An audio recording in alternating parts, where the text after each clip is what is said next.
Hello there, and welcome back for the least optimized playthrough of Borderlands 2 that you e'er shall see on the internet or anywhere else. Take great stock in the fact that this is the most poorly played version of Borderlands 2 that probably exists. And it's all with great malice of forethought. Well, at this point it is anyway. As for those who don't know, we have acquired the Bee, which is what this entire series is really named around. And so we have it, but it doesn't mean, as you can see right now on our back, that is not the Bee shield. That is an absorb shield, I believe. And that's because at this point I'm in the place where I had not yet committed to me and the Bee. I was flirting with the Bee. I was courting the Bee, but I hope the Bee is not a euphemism for something. Anyway, I was flirting with it, was kind of, using it here and there, but I had not decided, I'm going to make this playthrough a little more fun and in some ways a little more challenging and just use the crap out of the Bee shield. So we've got the Bee, and I think it's going to be perhaps within this episode that we start using it on the regular. But as of right now, as you can see, we're not currently using it. We are, however, using our legendary sniper rifle, the Volcano, and that in conjunction with the Bee is going to be a lot of fun to use. Again, not necessarily a great combination for a Gunzerker, who is probably best with SMGs, shotguns, and things of that nature, going around and just blowing people up point blank. But it's what I do. It's what I always end up doing. Every time I play Borderlands, I always end up favoring sniper. I just like the play style. It'd be kind of trippy if you could do, I don't like doing quick scoping against people, because I know how frustrating that is to play against, but I would love to do it. I wish you had the ability to do it in Borderlands. But then of course you'd have to nerf the heck out of it somehow, or make it so much more difficult, because it would just be overpowered. To be able to have a gun that can one-shot people and deadbeat draw on their head, like you can do in Call of Duty Modern Warfare 2. I'm not sure. That's really the only one I play, so I don't know. Can't speak to the rest of the series, but I know quick scoping in there. Once you get it down, once you get the mechanics down, you can just run around and one-shot people. Barely. I'm watching kill cams, and the guy's barely even having to do anything. You have to get to that level of proficiency, but once you get there, it's ridiculous. It's ridiculous. But anyway, we can't really do that here because the ADS is not what it is, and I'm not even sure if the sight mechanism, the way that you zoom in or you move to ADS, is the same in this game. But I think I do try it, or have tried it a few times, and then I just kind of gave up because it. Again, unless you can ADS really quick, it's not all that great. But I have seen people quick scope, quote unquote quick scope, with slower ADS.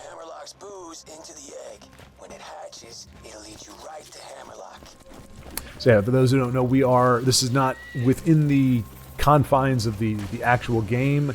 This is a Headhunter DLC, kind of their Easter version of it. So we're on Wham Bam Island. It's supposed to be a vacation, but Sir Hammerlock has been abducted, and so while the other... Yes, Salvador, yes you are. Actually, you're not Salvador, I can't remember your name. What I actually call you. We're just a savage beast, which, after doing a little bit of research, I was like, oh, let me research Salvador. I did that towards the beginning, because it's like, hey, I want to be able to educate people on who Salvador is, as much as the game actually developed him. And then what I read was kind of disheartening. He's like one of the scuzziest players. Lilith, you could argue, I wouldn't mind hanging out with Lilith or Mordecai or Roland particularly. He seems like a pretty chill guy, which, can we just say, it's unfortunate. It really is unfortunate that, well, there's a lot of things that are unfortunate, and admittedly one of them I can control, which is my interest. Well, not really. I can't control my interest. I can contrive interest, but I can't control it. I don't think I heard that there was a Borderlands 2 movie being made until it was it was in production, you were actually able to see some of the trailers. It wasn't something I was keeping my finger on the pulse. It's rumors that they're beginning production on a Borderlands 2 game, or a Borderlands 2 movie. Never heard any of that. Or Borderlands movie, I guess. No, none of that was there. The first time I heard about it was when I'm seeing stuff, and I'm sorry, but like they lost me when they put what's his face Hart in position of Roland. Roland is not a comical character. Like he has moments where it's kind of comedy, but those come because he is so militant and so kind of he's the driving force behind the Sanctuary and the Resistance, and so he has moments where it's funny because it's like how he interacts with Lilith. He's not a comical character. He's not a joke character. Arguably, very few of them are. I mean, Lilith isn't either. So, I mean, just the idea of trying to make it's like, yeah, it just. I mean, like to me, that's a gross miscast. Like that's what Hart's over. Roland's a tall, again, a soldier. Like you'd almost want like a Denzel for that. There's definitely other options, but like that would be more of the character that you would want to see that way. And Denzel in his movies, he has moments where he's, he has just the way he delivers a line or gives somebody a look. It's quite comical, but that should be your driving force. It's the side characters that are the goofy ones, and you need that contrast. You need the straight character of like a Roland and even Lilith. I mean, she's crazy, but she's not like goofy. Arguably, the really only goofy one is Tiny Tina, but I never found her funny, really. I found her a very rich character in some ways because of just, you see her past and just the idea of the innocence of youth combined with great tragedy and very disturbing perversion in many different ways in this world. How she navigates that, what that's done. And even within that, having like they haven't made her like she's not just going around like pretty much in Borderlands, bandits are just bad people. Like there's not a lot of nuance as far as I can tell. They're all murderers and probably purveyors of many things that are even far more disturbing. And so you're always, anytime you encounter them, you are fighting for your life. Every time you're encountering them, it's not like, oh, these are just peaceful bandits not wanting to do anybody any harm. They just want to live their lives, and they just kind of are called bandits. They're actually actively psychopaths in a never-ending quest to end the lives or happiness of others. And so in that way, you are kind of, no matter who you are, and then you got little critters like this that, it's not like we're going around like there's a bunch of deer frolicking around and we're shooting them. Like I don't even do that in Skyrim. Well, no, not deer. I think I've occasionally taken a shot and been like, oh my gosh, I actually hit it. But usually I'm only attacking critters that when you get close to them, they become antagonistic. And it's the same thing here. Like everything in Pandora is there to kill you. So everything you do, at the very least, could be ascribed to self-defense. Even though the reason you're there, the reason you're there is to become wealthy. It just so happens that in order to do that, you have to fight your way through aggressive critters and bandits and everything else that, you're not gonna diplomatically talk your way through such nefarious obstacles. But it makes it so that what Tiny Tina does, what most of the characters do, at least in this game, not so much necessarily in the pre-sequels, but what in this game, everything is understandable and more or less justified in terms of the violence and everything. So you're never in a moral quandary per se that I remember. I mean, I think there are decisions you can make, but it's like turn this into Moxie or turn this quest item into Moxie or turn it into Marcus, and depending on which one you choose, you get a different weapon. But there's not like a, do you do something? Well, no, actually, I take that back. And I don't do that in this game because I really don't like it. There's one where you're tasked with essentially inciting violence between the Hodunks and the Zappins, I think they're Irish clan. And it's like they already, I mean, they don't particularly like each other, but they're not, violently fighting each other at the moment. There seems to be like kind of a ceasefire or a tenuous peace amongst them. So here I am. We are now back to the bee. You can always tell by that beautiful sound when you use the bee or an amp shield of any kind. When you tag somebody. Here we go. Okay. Okay. The screams of our murder victims made it very hard to hear, and so now you won't hear it because, again, this is for anybody who doesn't know, the bee shield. Well, okay, I'm kind of in front of it now. I think I'm going to be partially transparent, so hopefully you can see. But when your shield is down, like it is now, you don't have access to the bee shield, or to the bee. The shield is technically there. It's much less than another shield of comparable level. And as we get further on, I mean, I hold on to this shield for a long time, and so it's already understated because of how powerful its effect is. But it just gets worse and worse keeping it as you go up in levels, because a bee shield at a level 21, just like anything else, is going to have better stats than a lesser powered. But since you're not picking up bee shields on the regular, you kind of have to work with what you got. So it already, something that is not providing us a lot of protection now is gradually providing us drastically less protection. But because we're also using legendary weapons, and it happens to be a sniper rifle and a combination of other, modern weapons like more recently leveled weapons like the shotgun we've got, it's still able to be pretty darn effective for quite a decent amount of time through this playthrough. But anyway, but that's just how the bee shield works. It's considered an amp shield. Most amp shields, they give you one shot of quote-unquote amp damage, which is just multiplied. A multiplier is put on the damage that you can deal, but it only does it once. And then I'm pretty sure, because I've actually never used a regular amp shield. I just never thought they were a great value. But I think it drains the shield automatically after that one shot. So it's like your defensive power gets put into an offensive weapon. I think that's how it works. But you certainly don't get multiple shots. You get one shot, and whether it depletes your shield or whether it just goes away or partially depletes your shield, you can't do it again.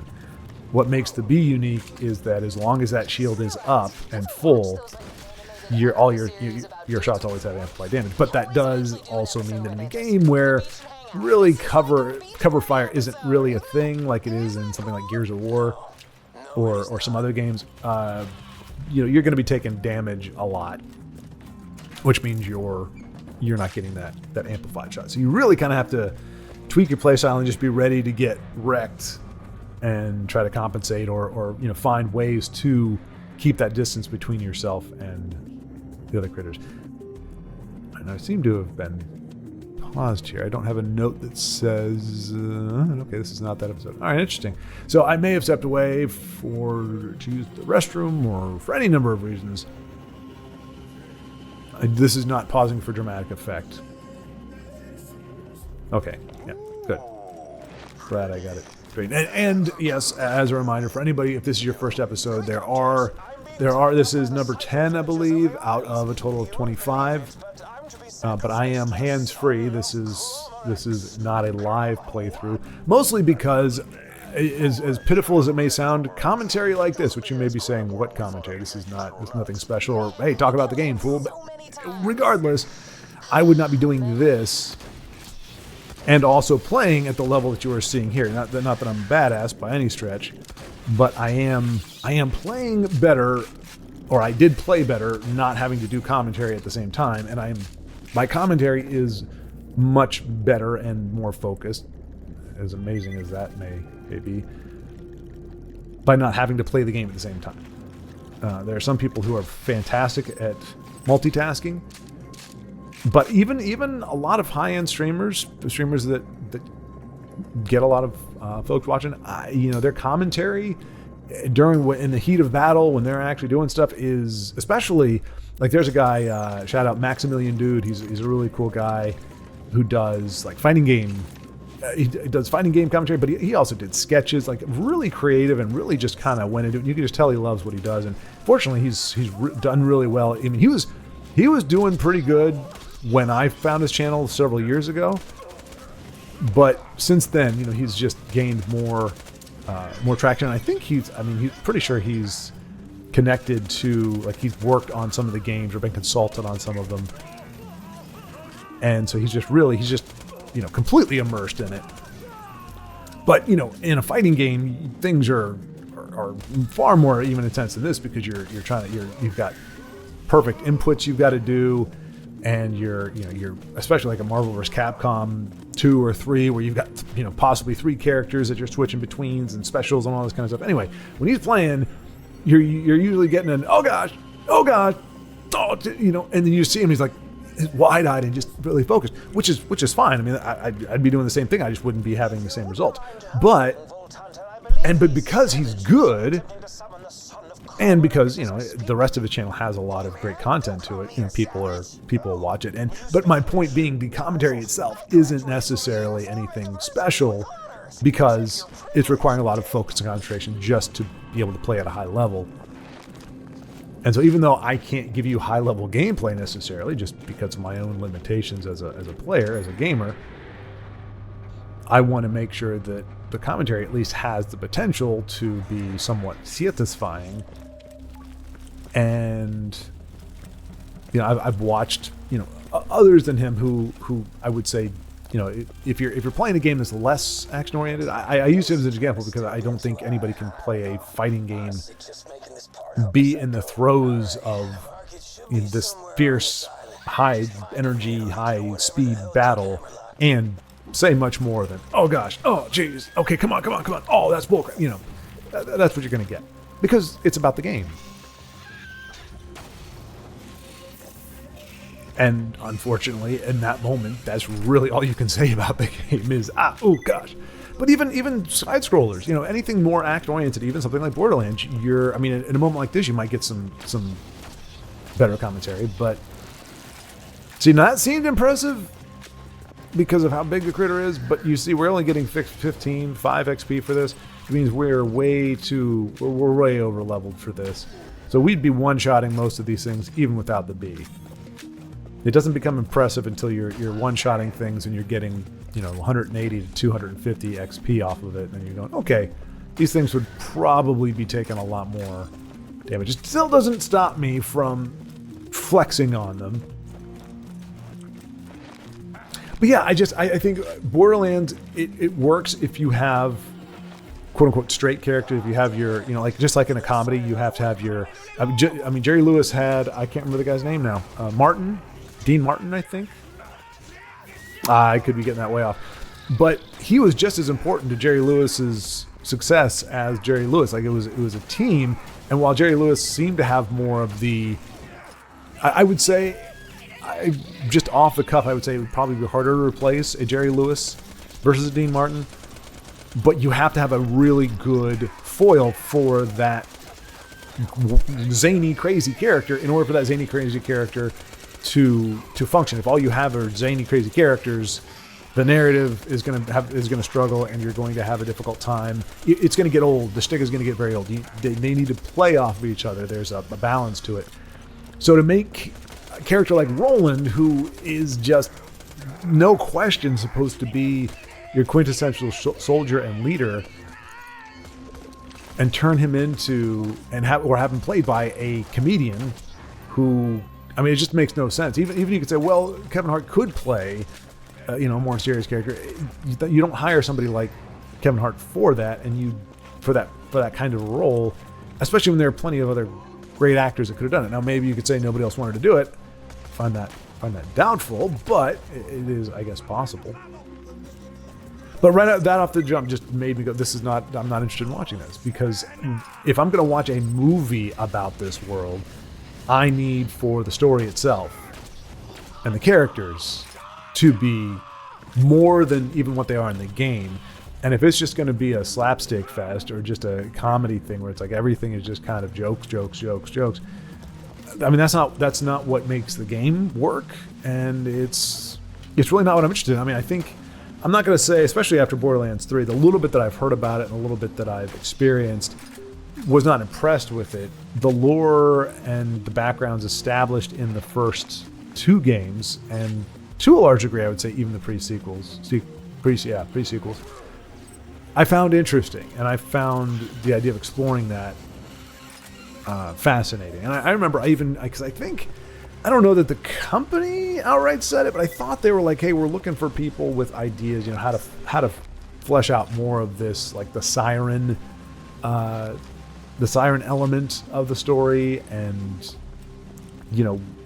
getting more into how things came to be the way they are, and what's behind them, and what the limitations are, and all that good stuff. I remember I wrote something, I can't remember what it was. It was nothing spectacular, but in writing it, I was just like, wow, yeah, there really is so many directions you can go with this, and it's really so much that can be fascinating. And as I said, I can't control what my initial interest is, but when I look at it and go, okay, you don't even have you didn't even take the time to do proper casting. I just have zero belief that you're going to be able to tell a compelling story. I mean, I think it makes sense for Roland to be the main character because of the role he plays in the second one. And I mean, the fact he is in the first one as well. So even if you're just doing like a Borderlands in general, you've got more than enough stuff you can use with him and Lilith. And so I think the characters that they showcase are fine. But I don't know. I'm trying to think like I would be hard put, especially in today's day and age where my finger is completely off the pulse of Hollywood. Like who I would cast. But again, it wouldn't have to do with look per se, but it would definitely have to do with the tone. And so yeah, I guess the bottom line is I'm not interested in seeing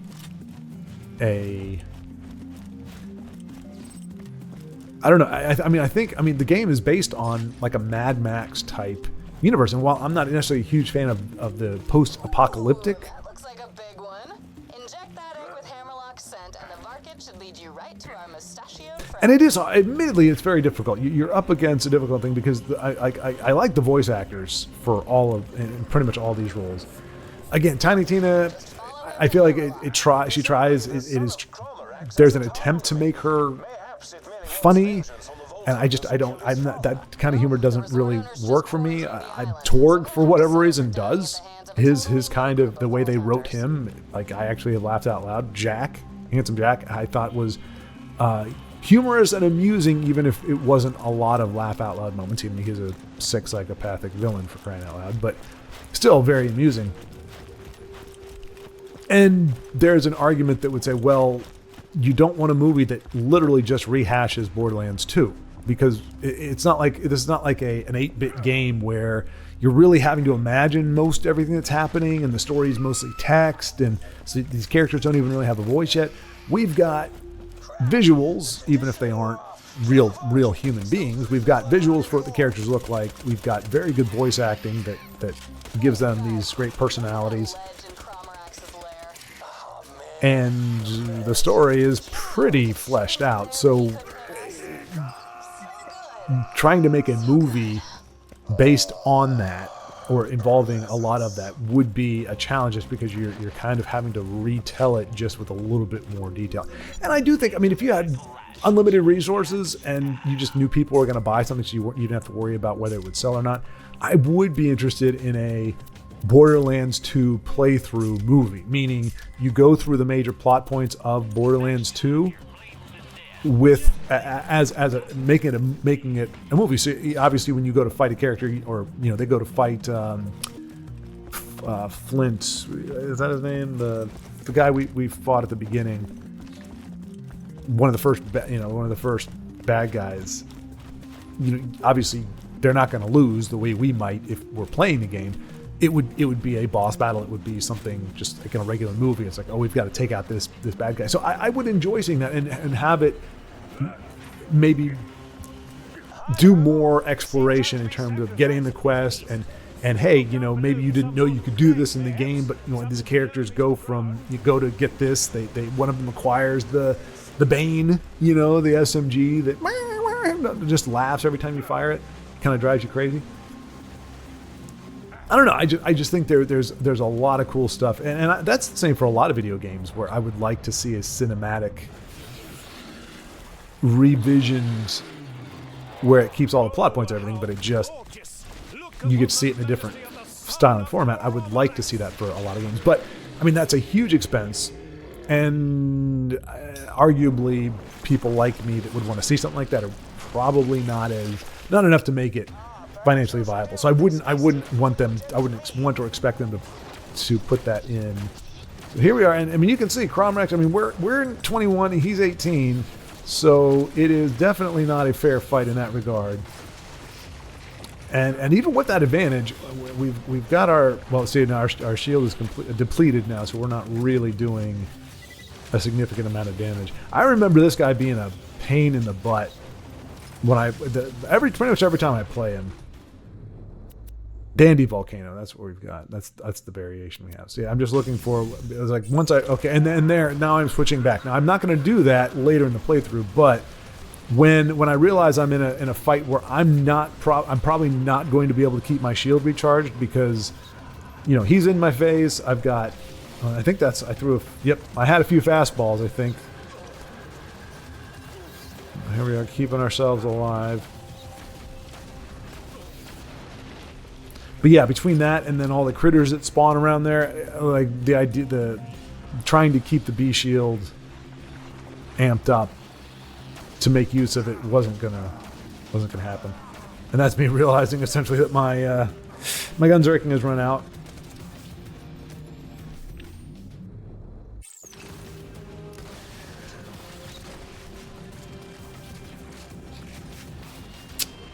Yeah, so sorry. All that to say,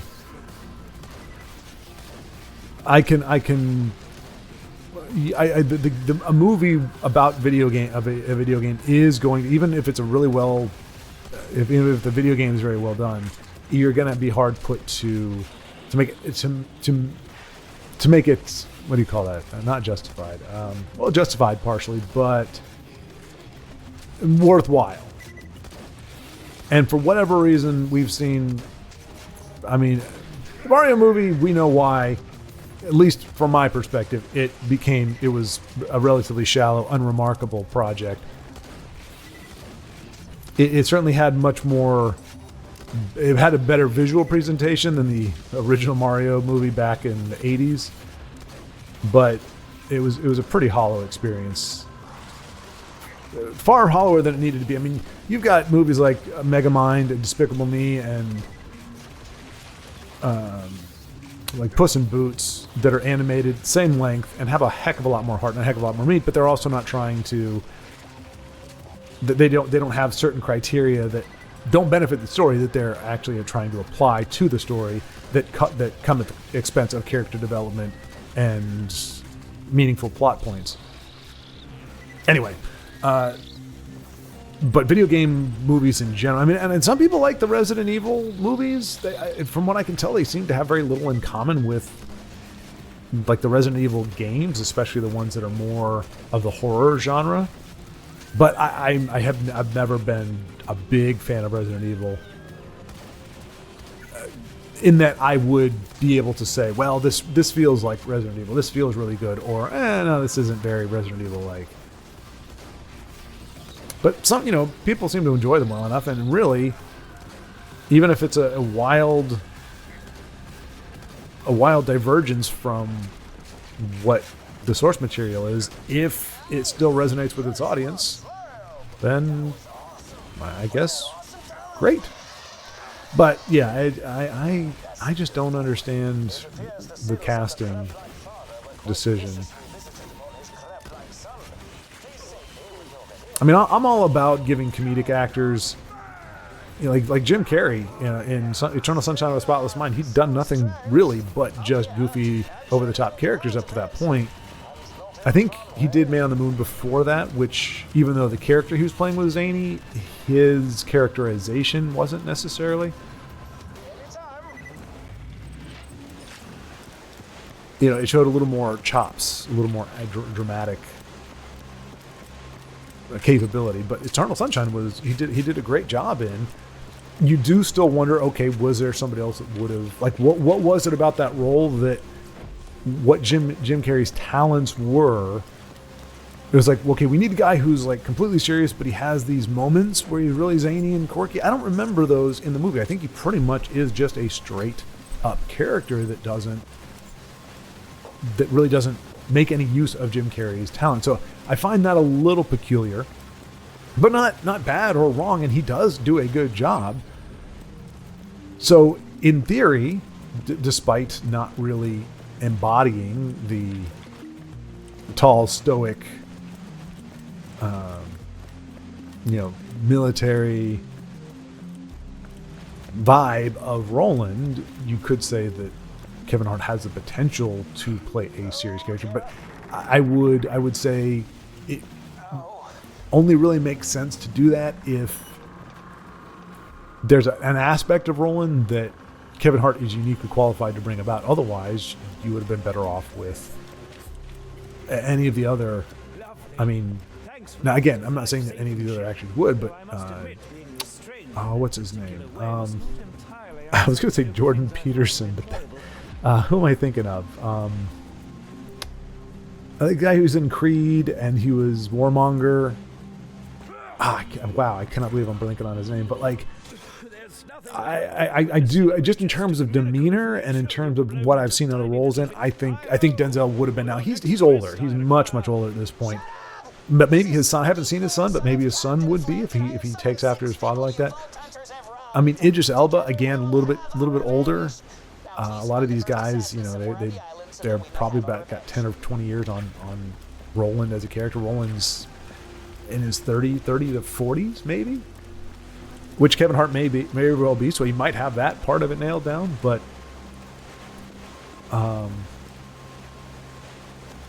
yeah, I'm just. But I mean, or you know what?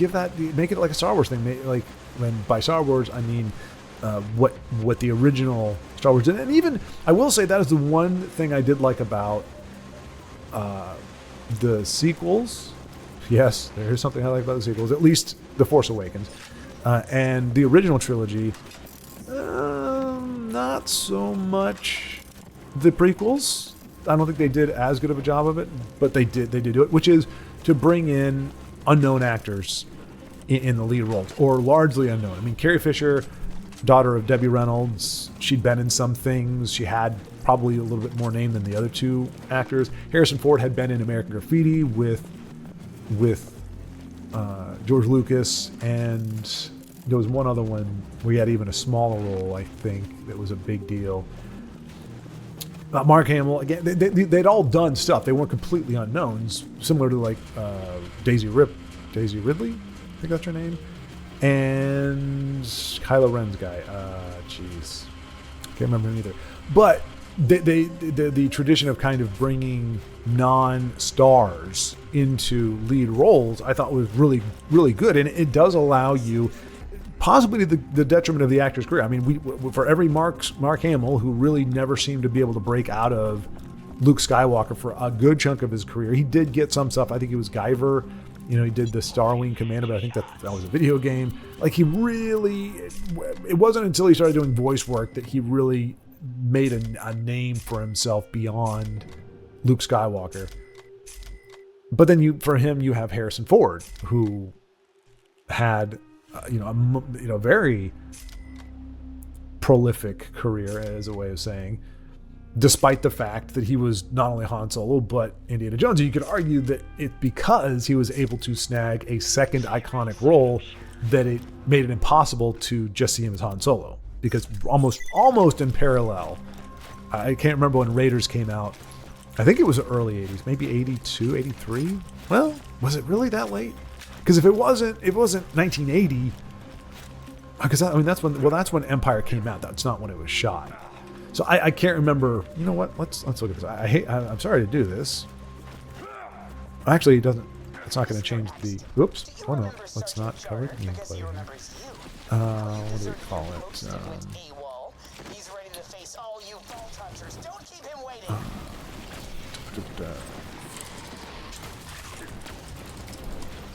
Raiders of the Lost Ark. Why wouldn't I be looking up Raiders of the Lost Ark release date when I'm playing a Borderlands game?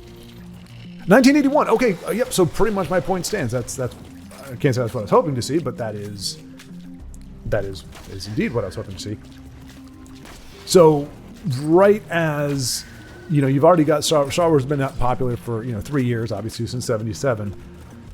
But right, I would say, as Harrison Ford could have been fit into typecasting area, pigeonholed as Han Solo, in '81, right after Empire hits, he is shown as Indiana Jones. So, and happily, it was a series that did well. He could have been part of a series that flopped, and he might have been in the same situation as Mark Hamill. That said, having seen a lot of outtakes, I don't know. Young Mark Hamill was definitely pretty rough. I give George Lucas credit and the editor credit. They really gave us some of the better takes, Anyway, so right as Han Solo was being firmly ensconced in the public's eye, he was also Indiana Jones, and I think that made it impossible to typecast. And then Carrie Fisher, I think, was kind of in the middle. I mean, she was in When Harry Met Sally. She had she was a part of other projects, but she was never. I don't think that there's another movie or series of movies that she is known for being in. It's like, oh no, she was here, she was there, she had a career, it just didn't really blossom. So you could certainly argue that it is to an actor's detriment to be put in such an iconic role to begin with. What the hell? He's been blown up by a remote bomb. But in theory, if you're an actor, Whatever. I've got 5 people here looking forward to killing you, jackasses. you should understand that at this point. I mean, that there's no excuse for that. Like your agent, everything, like, go look. The actors who played these roles, they really didn't get a whole lot after that, or it was difficult for them to. And it's not necessarily based on talent. In fact, I would say that very often not based on talent. It's just how the industry works and how people's, how they perceive certain things and certain characters. But you need to know, okay, if you get cast, hey, they're offering you this opportunity. First of all, you're not going to make bank the first time because you're not a name. And in theory, you're going to have a contract where if you are in the other parts in the sequels of the franchise, that you will get paid more. But that may be your last big payday, because unless you can really cash in on that character, there's a good chance you could just be that character for the rest of your professional life. And if you're lucky, like Ian McDiarmid, where you play, because of prosthetics and makeup, you're able to play a very old character, and then you have 20 years later the need for you to play a younger version of yourself, and you can just leave the prosthetics off and you look automatically younger than your character. Like, I mean, that was like probably the perfect scenario for somebody like that. Now, granted, Palpatine was really only in, well, at least that version of Palpatine was only in Jedi, because it wasn't Ian McDiarmid that was in, at least originally. I think Lucas has probably put him in the remaster, or might have. I don't know. Gage, do you remember Marcy Holloway? Because her Uncle Grill certainly does. He's here to avenge his niece in the most violent way possible. Oh no, Sparky. So, be ready for that. And Sparky, this is a pretty fun, but probably one of the more entertaining post main quest, side quest type things, especially in the headhunter thing. Usually you have it's like this. It's a treasure hunt / fetch quest, and it can be a little bit tedious because you're just doing the things. But this one, Sparky Flint, and the way this whole thing developed was pretty comical. And I was looking forward to getting to the next part, seeing what was going to happen, but just being able to unlock the his responses and reactions to it. Which I do apologize, I'm talking over all of it. Again, if you ever want to see a complete playthrough where we give a focus to the story and the characters, meaning I shut up while they're talking in order for you to get the plot. If that's an interest, let me know. If there's enough people interested, I don't mind doing an actual playthrough where we only talk about the game and we will allow you to to get exposed fully to the story and all the side quests and all that kind of stuff. I like it well enough that I'd be willing to do that. But that's not what this playthrough is. As I said, it is the least optimized playthrough in every sense of the word. We're not even talking about Borderlands half the time. But in this particular case, my tangent, which seems to be completely not related, is actually related to Borderlands as a franchise, not necessarily the game. What the? Did he fall from the sky? Did his transit shuttle malfunction, or what the hell? So wait, you're saying this guy could fly? Man, who the hell is killing all of my would-be assassins? Whatever, I got more. Go meet the next one. I'm hearing Internet reports. See, it doesn't take much. You have a little red pool and red pool, not Deadpool. You have a little red pool with a couple boots sticking out of it, and you've got storytelling. It could be very, very simple.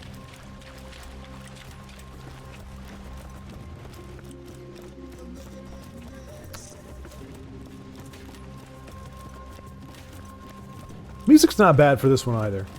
In general, I would say that the music composition for Borderlands 2 is pretty darn good.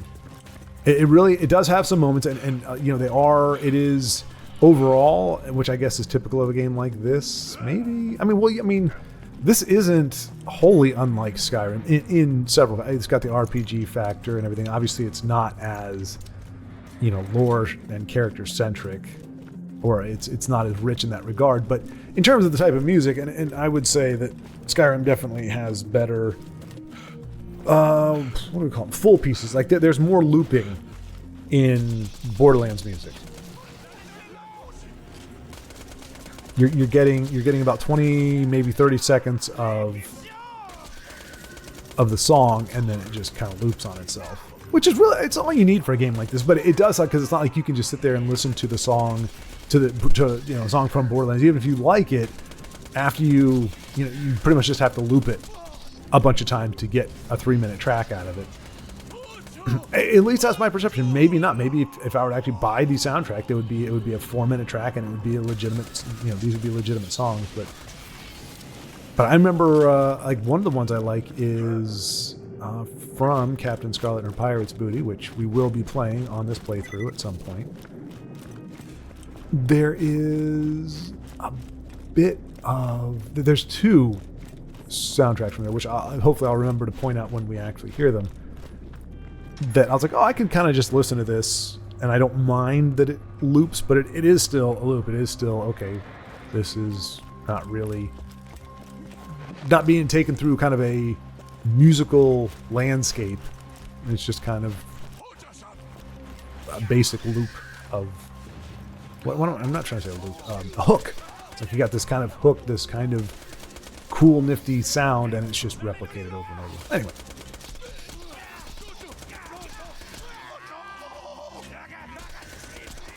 Yeah, between the current state of Hollywood and seeing just the basic decisions they made, Borderlands 2 movie just didn't interest me.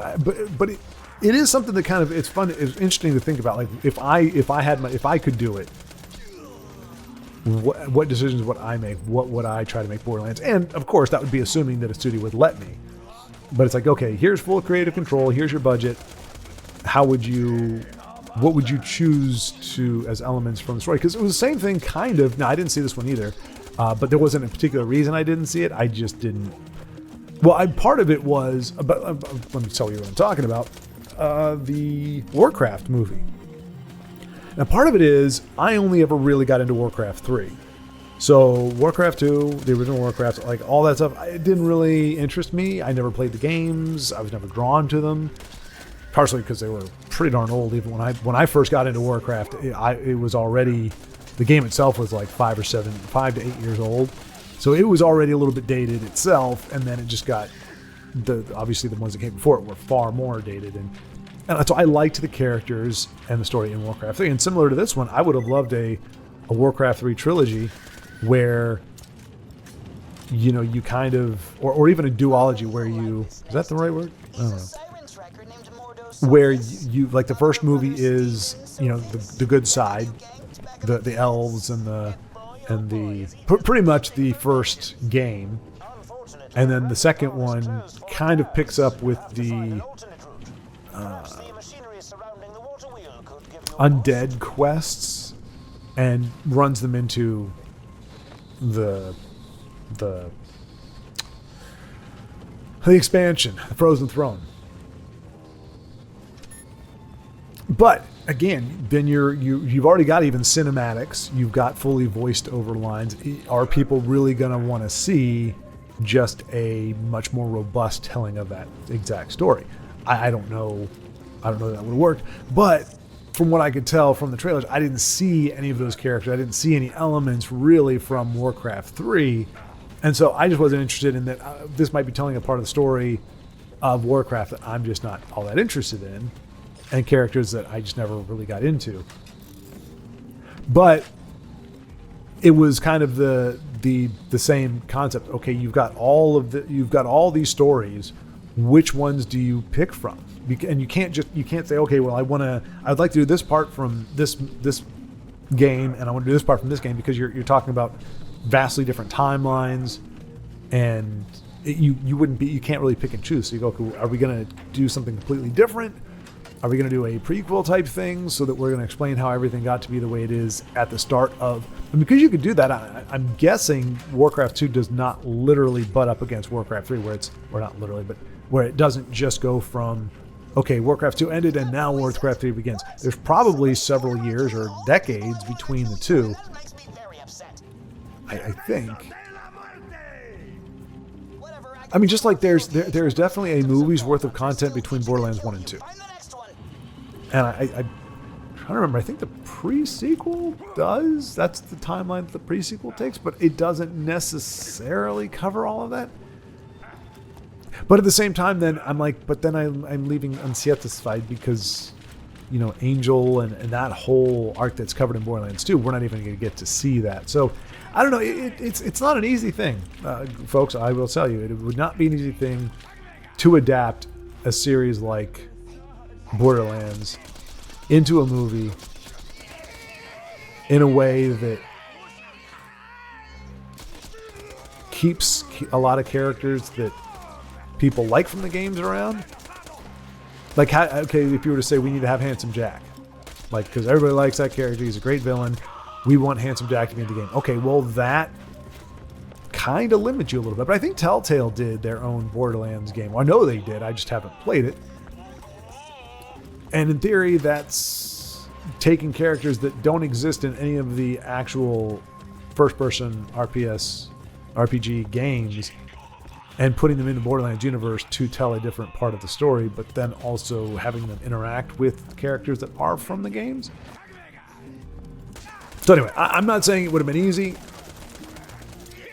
but I would say, as considering casting, how important casting is to a movie, both from a work standpoint, meaning the better my casting is as a director.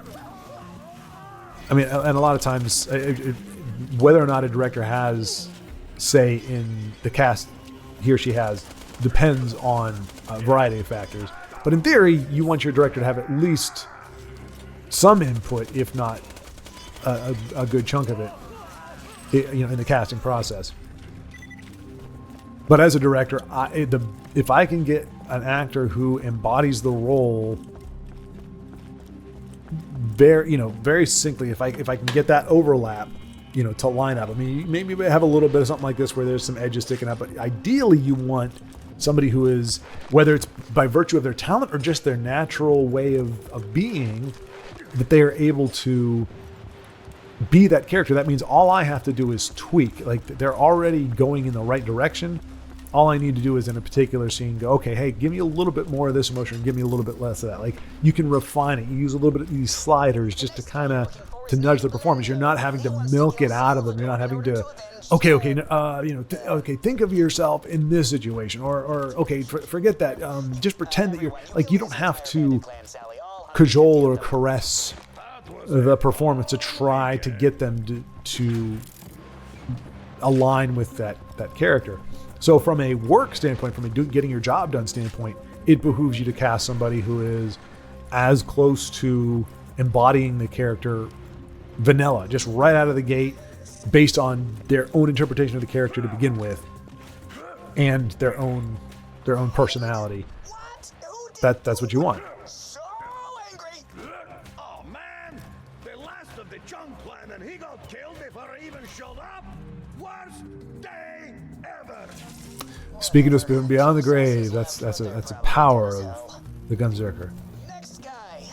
Probably friggin' dead already. And then the second thing, obviously, you're going to look better as a director if Dude, when you escaped you're able to, or your film is going to, overall the quality of it is going to be better if your characters are more aligned with source material type stuff. I mean, everything from appearance, I mean, that sells a lot. I mean, part of a very, very small part of my beef with the prequels is just how far, and I think I've mentioned this before, but just how little familiar iconography we have. You don't have the YT 1300. Oh, I screwed that up. I think in one video I said the 3400 or the 3300. I think it's the YT 1300. But anyway, the Millennium Falcon, that type of ship, there's plenty of other ones like it. It's not unique in that regard. The modifications Han Solo made are unique, but that freighter exists in mass. It was mass produced. So, we don't see like a lot of it. I think they started doing it in Revenge of the Sith a little bit, but like I think those showed Headhunters, which are like the X-Wing predecessors. But like we just didn't see a lot of familiar visuals. And I think that made it hard to stitch it together. And it's not like we're talking they're 100 years apart. This is, I think, 30 years? Or maybe it was, I can't remember. It was enough of a time. Like if you were to look at a car from the 50s and a car from the 80s or the 90s, you can see some similarities. I mean, their styles are very different, but you can see kind of the evolution of them. And you'd be like, oh, okay, this is what the Thunderbird or the Firebird looked like. Well, I don't know if they go back that far. But anyway, all that to say, I think visuals, whether it's a character or the setting or whatever, are very important for helping people, especially if you're talking about lore or characters that already exist in some media, like a video game or a comic book or a novel, even where if a character or a situation is described, if he describes like this guy's house in this book and this is the main character's house and it's a big part of the story, you want, as an audience, you're looking for the iconic elements from that. Oh, it mentioned this giant marble fireplace. Oh, there it is. Oh, it looks so cool. If it's not a giant marble place, but that's the way it's described in the book, then you're already at a disconnect. You're at a disadvantage. It's already going to be harder for them to get on board with your vision of it because you're missing easy opportunities to bring your vision and the existing property into focus or into alignment. So you really want the visuals to represent. And as I said, Kevin Hart, not the stature. I know that can sound bad. At least you're not tall enough, but heck, I was turned down for roles. And again, we're not talking Hollywood roles by any stretch, but turned down for roles because I was like 3 inches too tall, and they had an outfit that this particular character was supposed to wear. It was like I don't know if it was a military thing or whatever, but it was a very expensive and very unique costume. And so it was like part of you being able to play that character was you needed to be able to fit into the costume, and I was a few inches too tall for it. And it wasn't bad, but like the sleeves didn't quite fit. Like you could tell, they came up to here on me, and the pants were a little, they high watered a little bit. And trust me, I'm not saying that they should have fudged it and that I would have been fine. I mean, but that's the reality of it. They said, okay, you passed the first 2 or 3 casting rounds. The final thing is, do you fit into the costume? And there were like 3 of us, and there were just one of those guys was a better fit than I was. And you could argue they should have started with that. And I'm trying to remember if I'm trying to make sure I'm remembering correctly. I don't think it was like the third one. It wasn't like, oh, we had you through all this thing. I think it was basically you had your general, like, okay, you do your audition or whatever, you pass that. And it may have just been that, okay, we decided you have the right overall look and your audition was fine. We think you can play the character. Now try this on. And okay, well, thank you very much for your time. So, and that's a very specific example, but there's nothing fair about Hollywood casting. There's nothing fair about the decisions. You're not getting the most talented people in a role. You're getting whatever the casting director, whatever the studio, and whatever the director's preference is. There may be people that would have been awesome for the role. They're not even considered because of any number of factors that really have nothing to do with the character itself, but just, well, this guy, he's great, but I hear he's hard to work with. I mean, that's a justified reason for it. Okay, yeah, he seems like he would have been great. The end result might have been fine, but as a director, I'm not willing to go through the hell that I know because, I've worked with, my friend so-and-so and these other people that have worked with this person just said, hey, don't do this. It was just a nightmare to work with. I've mentioned before, method acting. I don't think I would ever work with a method actor. I'm not saying definitively that I'm not, don't hold me to it, but I would be very reluctant to work with a method actor because the communication between director and actor, I don't want to be talking with the character. I don't want to have to go through that mental warping where it's like, I need to be able to talk to the professional actor here. I'm not trying to talk to the character. I don't need to reach the character. This is a movie set, not real life. If we can't keep those boundaries there, I don't want to work with you. It doesn't mean you're a bad person. It just means I don't need that extra. As I said, well, it's a hindrance for one, but also the mental job that is. I personally don't think method acting is healthy, depending on the role physically, but certainly not mentally. And having to play into that, I just don't. Because especially if the character, like if you're playing a character who is not an actor, if you're actually playing it right, you're not going to necessarily understand what I'm trying to say to you as a director because only an actor understands. Only an actor has gone through it where if I say, hey, move camera left. Now, a lot of you may say, well, that I can figure that out on my own. A lot of people don't. But, move camera left.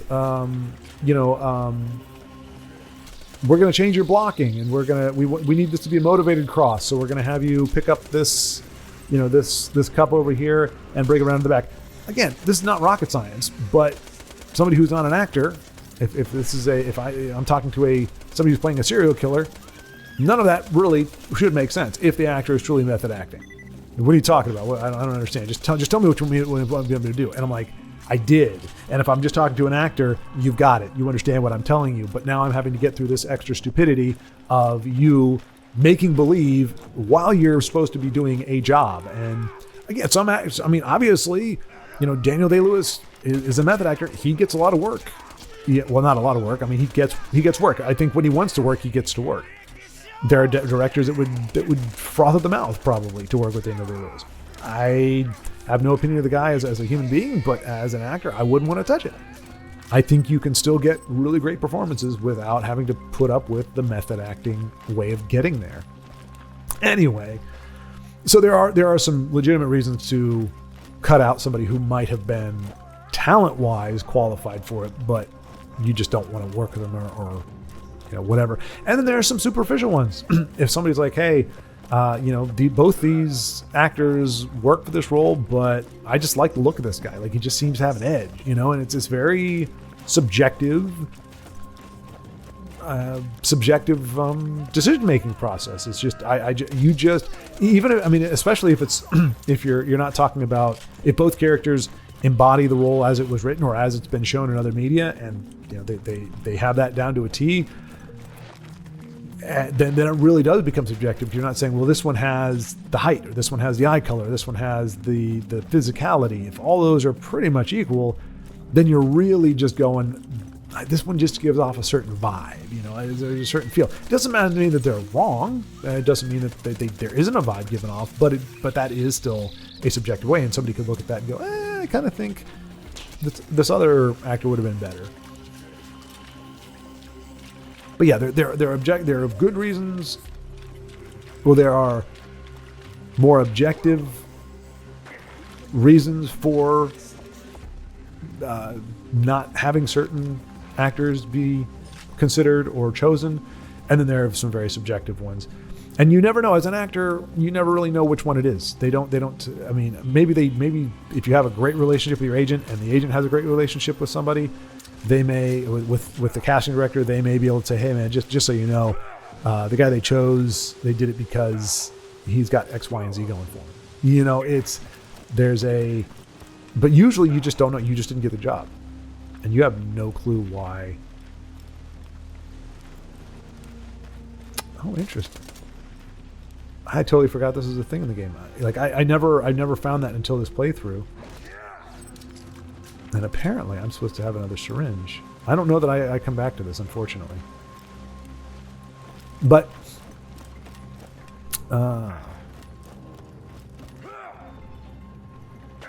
yeah. So be interesting. I haven't heard one way or the other. And unless there's some kind of controversy around the Borderlands movie, there's some, whether it's earned or not, whether it's deserved or not, whether it's just a slow news day, unless there's some kind of controversy or some kind of whatever, I'm probably not going to hear one way or another about it. I'm just not going to go out of my way to look at it.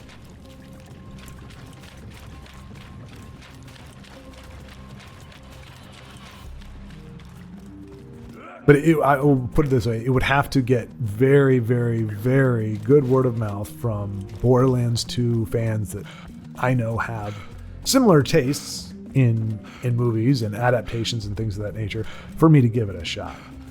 Just based on what I saw. And it's not just Kevin Hart as Roland. There's, just in general, just the tone of it, it just doesn't interest me. And that's okay. It doesn't mean that I wasn't, that a Borderlands fan such as myself, or such as far as in so much as that I am a Borderlands fan. I don't know that I could be considered one in by a lot of people's definition. As I've said, I have this very strange relationship with this series, at least the first two games, and to a degree the third one, the pre-sequel. In that it's not my. Oh, and I guess that's what I was saying. It makes sense to me if the inspiration for this series, a lot of it was taken from like a Mad Max style movie. To maybe, okay, it's going to have a little more zaniness in it, but like a zany Mad Max, where it's still got an edge to it. It's still got the brutality. It still has the in a manner of speaking, horror of, this very barren and desolate wasteland. Like I would think you'd want to start off when you're writing your Borderlands movie, you want to start off tapping into the vibe of the very first game, because that's what got people hooked. That's what everything began as. Tap into that desolation, tap into that loneliness. This is just a very desolate and horrible place to find yourself, and you're there for this certain reason. Well, our characters are there for this certain reason. They're driven by money, driven by a desire to make something of themselves or what have you. But boy, they chose a really crappy place to do it. And then introduce your psychos and your more crazy characters and find ways to somewhat take a little bit of that edge off to make them fit into a more cinematic story. But keep them as much as you can, and then you have your character. I mean, you could imagine like a really, like even Nine Toes. You could that could be something where it's like, ooh, this is kind of horror-esque. And I'm not saying, I'm not a huge fan of the horror genre myself, but I still think that's a little more fitting than kind of more like, hey, you got a joke. Hey, we're in Borderlands. It's like a stand-up, and it's, I may not be being fair. The little bit of the preview that I saw, it did seem like that. Like we're sitting here and we're just kind of joking. The dialogue is it's not a Quentin Tarantino. I wouldn't do it justice like that. But in terms of, hey, it's going to be a setup and punchline. I don't think, and maybe that was just happened to be that one moment or those few moments, and everything else is very straight-laced. But I think to make a Borderlands game, you have to start with trying to capture the vibe of the first game, even if you're going to do elements from the second game, or you're going to take it in a somewhat different direction. You need to ground yourself in that and go, okay, is this a comedy thing? Is this not really? You can have a very dry and very sardonic type of humor. observational humor, or just moments that are organically funny just because of their absurdity, or because of very understated reactions, facial expressions, one-liners, things like that. But I don't think it should be a comedy fest, really. I don't think that. I think trying to emphasize the comedy in a series like Borderlands does it a disservice. Yeah. But that's my personal take. And as I said, I have in no way, shape, or form think that I am part of the. Oh, and that's why I was okay. Yeah. So I derailed myself, but just saying, I don't know that I'm considered a fan just because I am. There's so much about these games that doesn't work for me on a multitude of levels, and yet for some reason the games as a whole I find very compelling. And I've said it before, I think it could very well be the collecting aspect of it.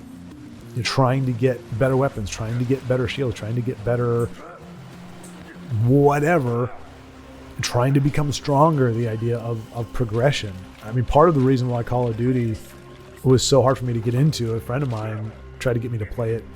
And after playing Borderlands 2, I'm like, so wait, I played for 2 hours and nothing has changed? My character, okay, maybe I've unlocked a camo for my gun, a cosmetic, but my character is the same. Like it felt very hollow, like there was no payoff for playing for an extended period of time, which is a very bizarre thing to say. But in a Call of Duty game where it's not about, at least with multiplayer, it's not about telling a story, your progression or growth is largely based on like what you can acquire or a level that you can get to. I mean, and I think Zombies did that, and you do actually level up, and you do unlock certain guns, and that's partially what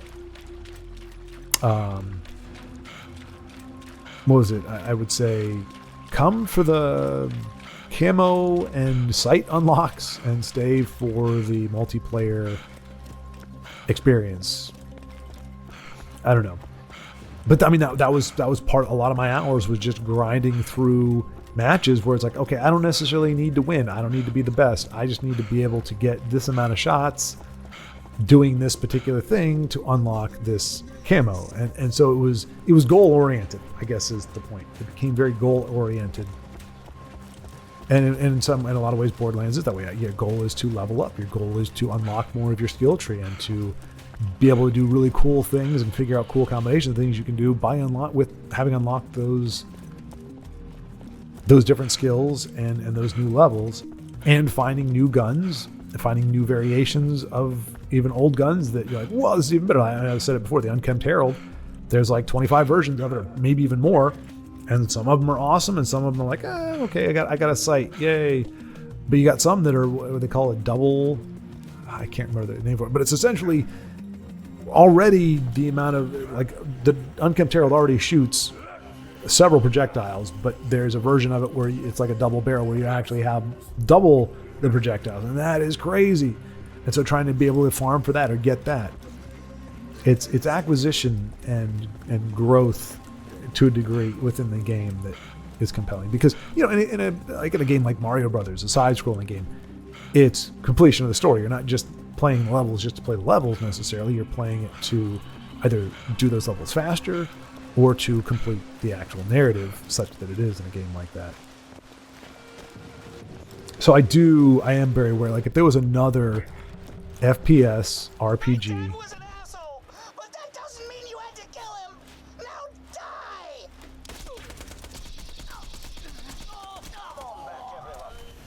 yeah, see, again, kind of a hollow victory. I mean, it was cool, with the Bee, but he's a level 18, we're still a 21. Probably would have had a pretty easy time otherwise, but not as easy without the Bee. With the Bee, we made short work of that little scrappy fellow. And I think this happens every time I get... Oh, no. Didn't happen this time, but the first time I played through... Maybe it did happen this time. No, okay. Yeah, I think it took me forever to realize where I was like, what am I supposed to do? Like, how do I get out of the cave? Because it didn't... a lot of times it'll say exit, or it'll have something here. And when like if you're going in and you're not really paying attention to where you are, once that platform goes down and you run out, like all you're seeing are a bunch of rocks and, you know, miscellaneous props and stuff. Unless you remember, oh, I actually came in from here, or oh, hey, there's the platform elevator part. It can be a little hard to figure out where you're supposed to go. At least for me, I'm horrible with directions. Horrible with directions. Which means a lot of games that don't have maps I find to be very, very irksome. Or, I mean, Borderlands is notorious. Well, I don't know about notorious, but for me, they have some of the worst maps. Like, in general, they're fine. But there are a lot of times where it's like, okay, I can see I need to get to this place. And it shows that I can do that, but it's not showing me the hallway that I'm actually on. Or it doesn't show me, it just shows a dead end here. I don't see... And it's not like it's obscured or that it's in the fog of war that we haven't discovered it. It's like the entire map is revealed and I'm still getting lost because this map is not really showing me exactly like what turn I need to make. It's a very confusing. Anyway, first world problem. Would-be assassins were bizarre coincidences acted upon by 6 separate allies of yours. Here, this message was addressed to you. So there we go. This entire episode ended up being us beating the Wham Bam Island Headhunter pack. And so I believe next episode we'll be taking our Bee and our Fastball and our Dandy Volcano back into the main narrative of Borderlands 2. Thank you so much for spending this time with me. Hopefully you had a good time. And I will see you for episode 11.